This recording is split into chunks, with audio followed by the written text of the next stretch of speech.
Hey everyone, this is Kim from Krafting Studio, and today I'm going to show you a quick card using the Amazing Card Kit from My Favorite Things. I hope you guys enjoy this short video, and I'll see you back soon.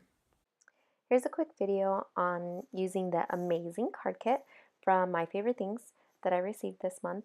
I went and die cut actually both the card base and the cardstock that goes on top. However, I realized I didn't want to cut the card base, so I went back and remade it.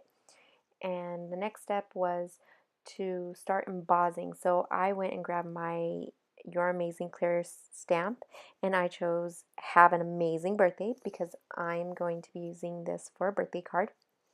And I grabbed my Versamark ink and placed on the stamp, and using my Green Ranger embossing powder, I went embossed and also used my heat gun. And like I've told you before, a quick tip is to make sure you heat both the front and the back so that way it doesn't warp as much.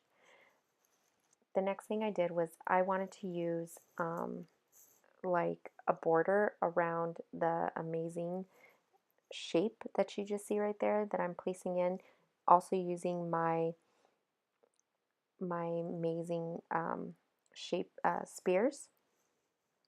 I placed it all in, and then using my glue, I put the glue around the circle and placed it in. However, it's not completely ready because I need to go ahead and add the spear balls onto the cardstock or inside the maize spears. So once I get that done, it's gonna look amazing.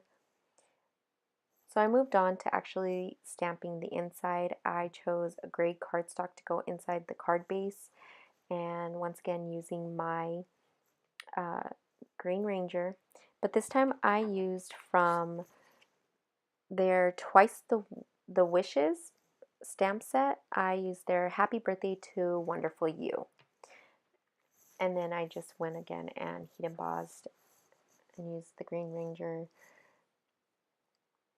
so you guys can see all that. The next thing I did was make sure I heat embossed because I thought it would be such a great idea to go ahead and stamp you all around in a circle. It just made sense when you see the whole thing placed together. It says, "You have an amazing birthday." So I thought that was cool. And I chose purple because it gave a little bit more of a contrast because of the gray circle that you're using behind. And then I'm grabbing my card base again and now just gluing everything inside and putting it all together. Don't be afraid to decide to mix and match different colors or put different color schemes on.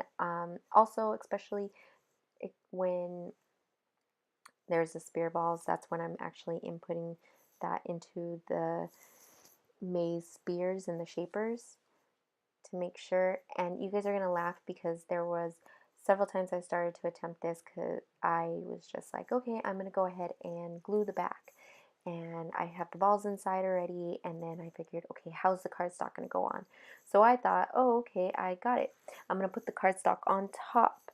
Now it becomes, if you do that, it's a little bit difficult because you're not able to see if the cardstock is going on correctly, like in um, on in the great shape. I realized I didn't do it correctly, so I redid the whole thing, and luckily I didn't press down hard enough, so I was able to refix it and I figured it out. I got it in a great position, and instead what I did was just put the maze down first and then put the cardstock over it and then pressed it down. The last thing I did was I decided to put a stamp on the envelope which says happy birthday to wonderful you, and I placed everything together.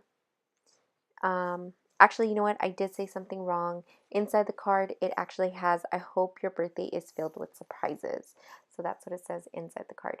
But right there you go, you have an amazing card kit. So if you guys like this, please subscribe to me, press the button below, or find me on Instagram and Facebook, K Crafting Studio.